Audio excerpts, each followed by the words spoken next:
বিদ্যুৎ, তেল বা গ্যাস এইসব বিষয় জনগণ সমস্যার মধ্যে দিয়ে যাচ্ছে। একটি রাষ্ট্রের যতগুলো ব্যবস্থা থাকে প্রত্যেকটি ব্যবস্থা বিধ্বস্ত অবস্থায় আমরা পেয়েছি। কিভাবে ব্যাংকগুলোকে ধ্বংস করে দেওয়া হয়েছে, এক্সকিউজ দেওয়ার মাধ্যমে আমরা আমাদের দায়িত্ব এড়াতে চাচ্ছি না। মায়ানমার থেকে গ্যাস আনার জন্য আলোচনা এরই মধ্যে শুরু করেছি।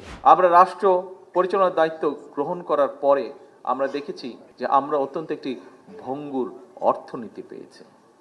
আমরা দেখতে পেলাম আমরা একটি ভঙ্গুর স্বাস্থ্য ব্যবস্থা পেয়েছি। আমরা দেখলাম আমরা একটি ভঙ্গুর প্রশাসন, বিভাজিত প্রশাসন আমরা পেয়েছি। আমরা দেখেছি একটি ডিজাস্টার্স একটি শিক্ষা ব্যবস্থা। অর্থাৎ একটি রাষ্ট্রের যতগুলো ব্যবস্থা থাকে প্রত্যেকটি ব্যবস্থা বিধ্বস্ত অবস্থায় আমরা পেয়েছি। সামগ্রিক সকল পরিস্থিতি নিয়ে যে অর্থনীতিকে আমরা দেখেছি যে ফ্যাসিবাদী স্বৈরাচারীর সময় বছরে এই দেশ থেকে $16 বিলিয়ন জনগণের $16 বিলিয়ন লুটপাট করে বিদেশে পাচার করে দেওয়া হয়েছে। কিভাবে ব্যাংকগুলোকে ধ্বংস করে দেওয়া হয়েছে, কিভাবে শিক্ষা বা স্বাস্থ্য, কৃষি সবকিছুকে ধ্বংস করে দেওয়া হয়েছে। আমরা যখন দায়িত্ব গ্রহণ করার পরে তখন আসলেও আমরা একটু ওয়ারি ছিলাম যে কি করে সকল পরিস্থিতি আমরা ম্যানেজ করব। সাধ্য মতন চেষ্টা করছি এবং চেষ্টা করে যাচ্ছি আমরা কিভাবে জনগণকে এই পরিস্থিতিকে আমরা বের করে আনতে পারি। তেল বা গ্যাস এইসব বিষয়, বিদ্যুৎ এসব বিষয় জনগণ সমস্যার মধ্যে দিয়ে যাচ্ছেন। এই মুহূর্তে জ্বালানির কথাই বলুন, গ্যাসের কথাই বলুন, এই সব ক্ষেত্রে আমরা জানি দেশের বিভিন্ন প্রান্তে বহু মানুষ এই সকল ভোগান্তি বুঝছেন। এই কথাটাও সত্য যে কিভাবে আমরা যদি শুধু জ্বালানি খাতের কথাই চিন্তা করি, কিভাবে ফ্যাসিবাদী স্বৈরাচার এই জ্বালানি খাতটাকে তাদের পকেট ভারী করার একটি খাত হিসাবে তারা এটাকে বিবেচনা করেছিল।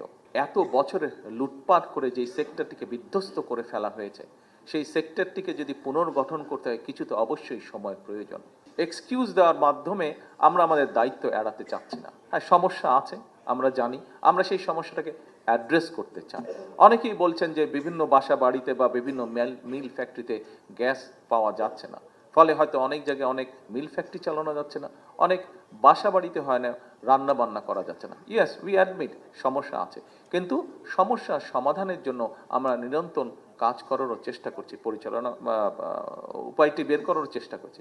আপনারা নিশ্চয়ই দেখেছেন, গতকালকে পেপারে এসছে, দেখেছেন যে আমরা পার্শ্ববর্তী দেশ মায়ানমার থেকে গ্যাস আনার জন্য আলোচনা এরই মধ্যে শুরু করেছি। মালয়েশিয়াতে আমি ওখানে যে আছে পেট্রোনাস একটি তাদের কোম্পানি আছে, সেই কোম্পানির সাথে আমরা আলোচনা করেছি। কন্টেনারের মধ্যে করে তারা গ্যাস নিয়ে যায়, এলএনজি গ্যাস তারা নিয়ে যায়।